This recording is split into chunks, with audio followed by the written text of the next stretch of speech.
It's 1:17 in the morning. Screen glow, dark room. You type their name before you think. You told yourself just once, that was 30 minutes ago.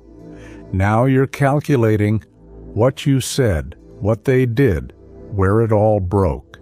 Someone who's no longer in your life is running your mind like they own it. You've tried to stop. You've told yourself, tomorrow I'll be stronger. Tomorrow comes. The loop starts again. Here's what's actually happening. You're not stuck because you're weak. You're stuck in a trap that's built into how your brain works, and you're using the wrong tool to get out. Willpower isn't the exit. It never was. By the end of this, you'll have a system that breaks it. Not insight, not motivation, a system. That's the loop. But the exit isn't where you think. Your brain isn't broken. It's doing exactly what it was built to do, just on the wrong target. There's a system running inside you right now. Call it the reward engine. It was designed to keep you alive. It locks onto things that feel rewarding and drives you toward them. Hard. That's not weakness. That's survival wiring. But right now, it's misfiring. It's learned to treat that person's name or their photo on a screen as a signal, not a memory, a reward. So the engine fires, you feel the urge, you seek, you open. That's the loop. Every time you open that app, you're pulling a lever on a digital machine, hoping for a jackpot, a sign they miss you, a photo that brings the warmth back for 1 second. The jackpot almost never comes, but the hope does. And hope is enough to keep you pulling. Here's the mistake. Your own memory is running against you too. It filters out the bad, pushes the highlights forward, the laugh, the warmth, the way it felt before everything broke. Your brain is curating a reel, and it knows exactly what to push to keep you hooked. So the loop tightens. The longer it runs, the more flat everything else starts to feel. You need more checking, more scrolling, more replaying, just to feel a baseline of okay. Now here's why your instinct fails you. Your instinct says, use more willpower. White knuckle it. Don't open the app. But willpower runs on energy. The loop doesn't. The loop is automatic, older than logic, faster than intention. You can't outmuscle an automatic response with a decision. You have to disrupt the structure itself. And this is why willpower doesn't work here. The loop has 3 parts: trigger, action, reward. The trigger is the urge, a thought, a quiet moment, a name. The action is the check, the open, the scroll, the replay. The reward is the brief relief, or the hope of it. Disrupt any one part, the loop breaks. That's the leverage point. You can't control the trigger, it fires automatically. You can't erase the memory, it's already there. But you can make the action physically impossible, or so inconvenient the loop never completes. That's friction, not willpower, not a pep talk, a physical wall between the trigger and the action. Willpower only operates at the action stage. It shows up after the trigger has already fired.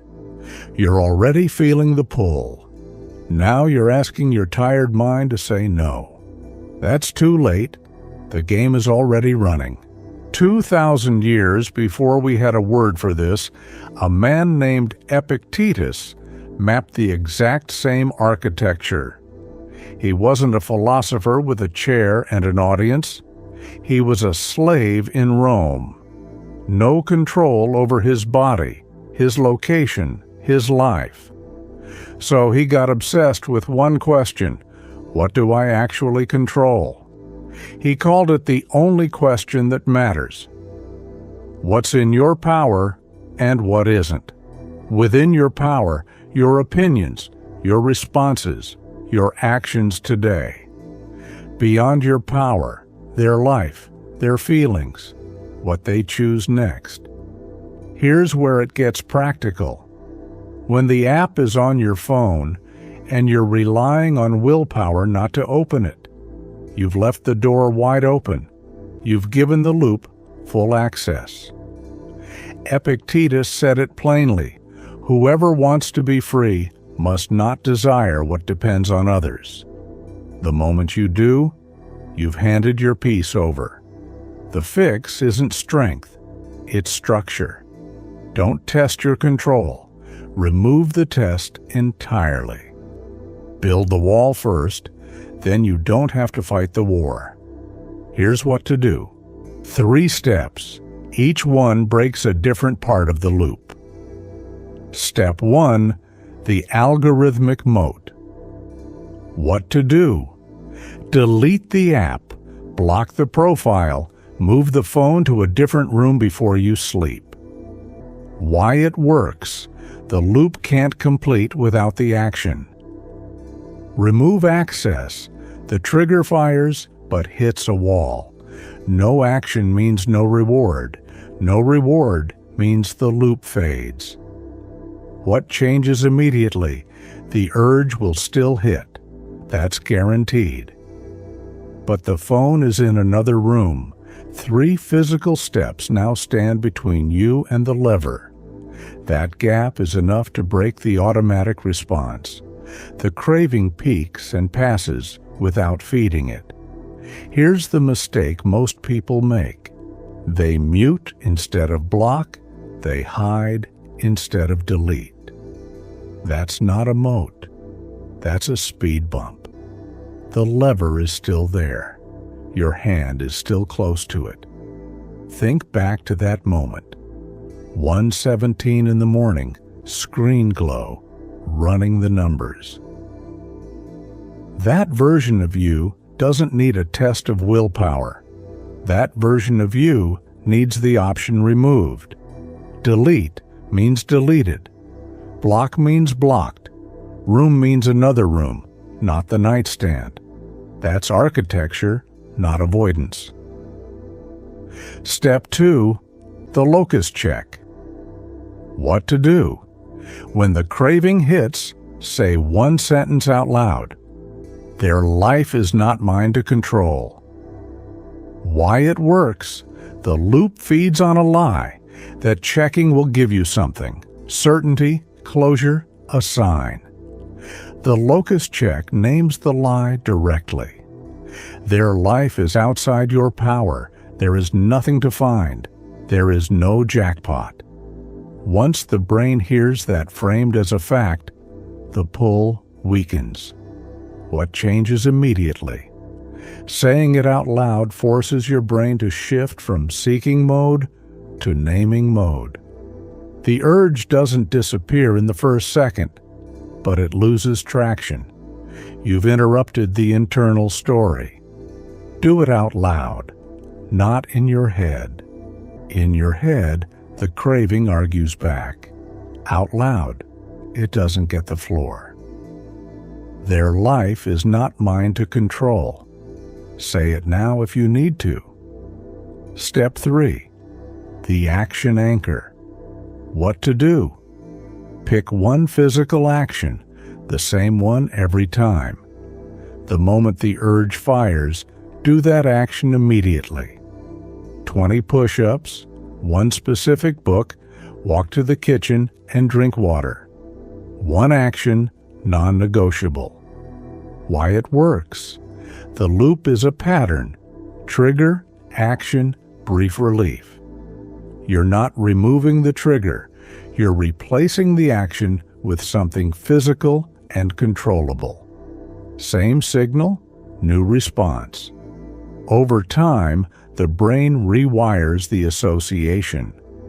What changes immediately? The urge doesn't vanish, but it has somewhere to go. You're not suppressing it, you're routing it.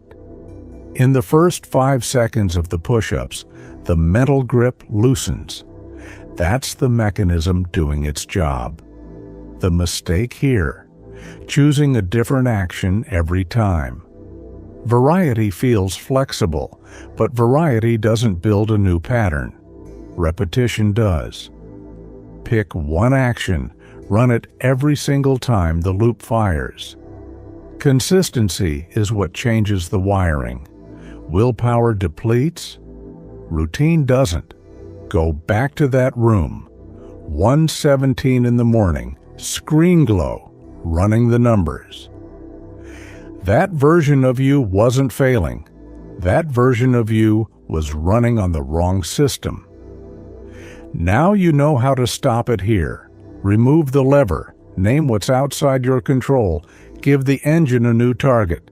That's not surrender. That's how free people operate.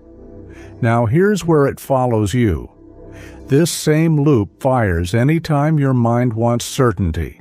When you're waiting for a reply and you keep checking the thread. When you made a decision and you need someone to tell you it was right. When you said something and you're already tracking the reaction. That's not a different problem.